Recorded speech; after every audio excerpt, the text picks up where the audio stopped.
In making our spelling box, first you will need a container like this, which has a lot of compartment.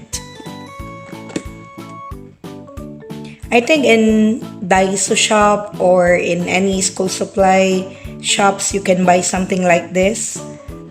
And of course, the cutout letters where you can see, I already have a lot here. There is the capital and small letters. You will put it all together. And I also print out and cut the punctuation marks, which I will also include in the spelling box. So the first thing that we need to do in setting up the spelling box is first, you need to put a mark here. So you can use a sticker or anything. This one is cute. This will be the marks for the children to know that this is where they're going to put their first letter of the word. Okay.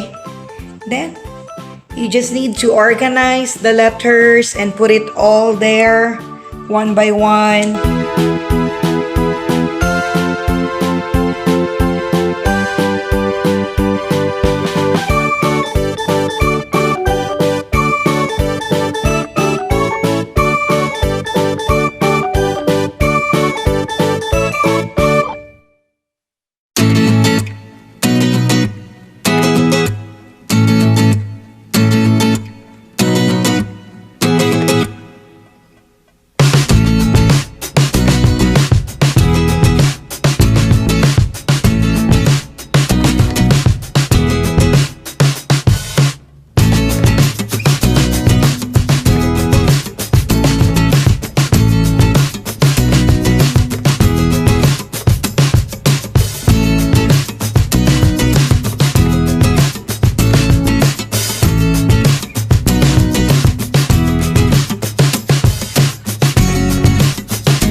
One more thing, it will be better if you will print out your letters with color coding. Like what I did, I print the vowels in red color while the consonants are all in black.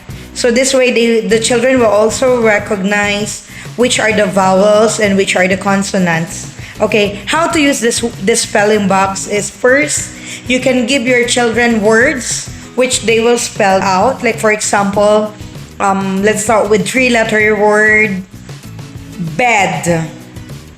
Bed. Bed.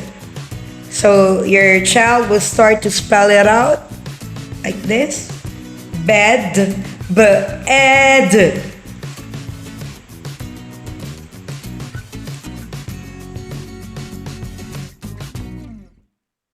Then if you want to give longer words or even sentences, you can also use this. Actually, I'm using this to my students when they are forming sentences.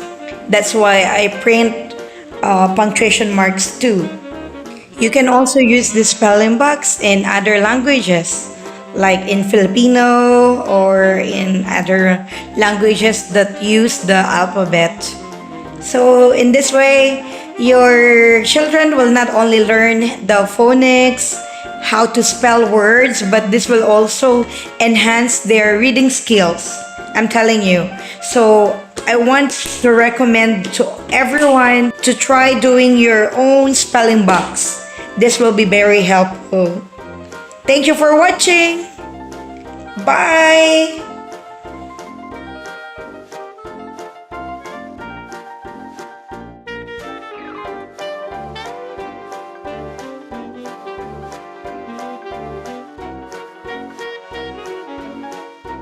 Ito naman ay ang phonics box.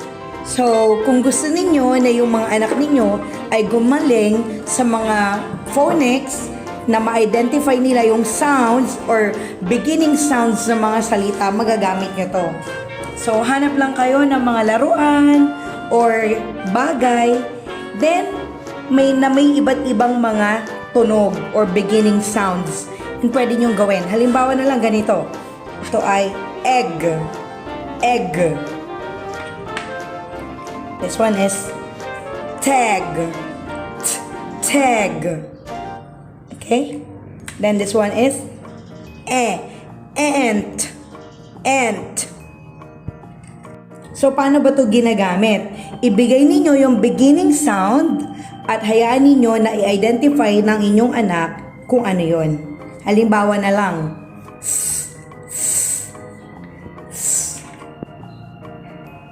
sink, sink.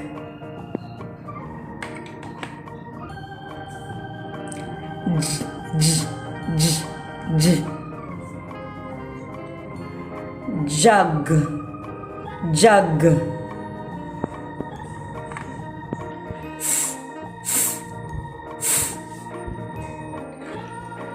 Fan, fan.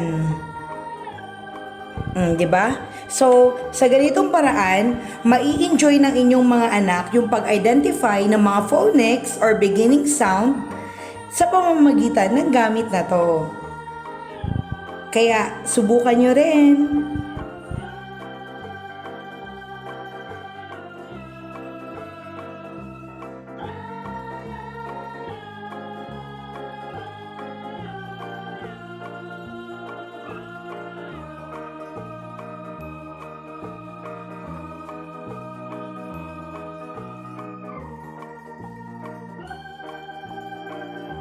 Ng alphabet, mayroong capital letter at small letters. Then after nun, gupit-gupitin ninyo.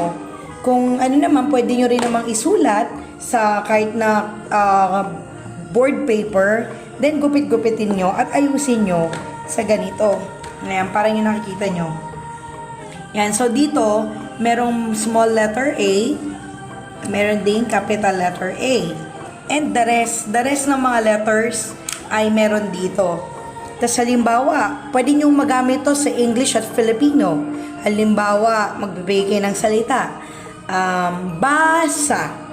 Hayaan ninyo yung anak ninyo na nakunin yung mga letra para mabuo yung salitang basa. Ba. Sa.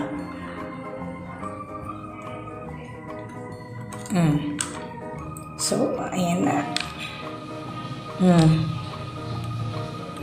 Basa.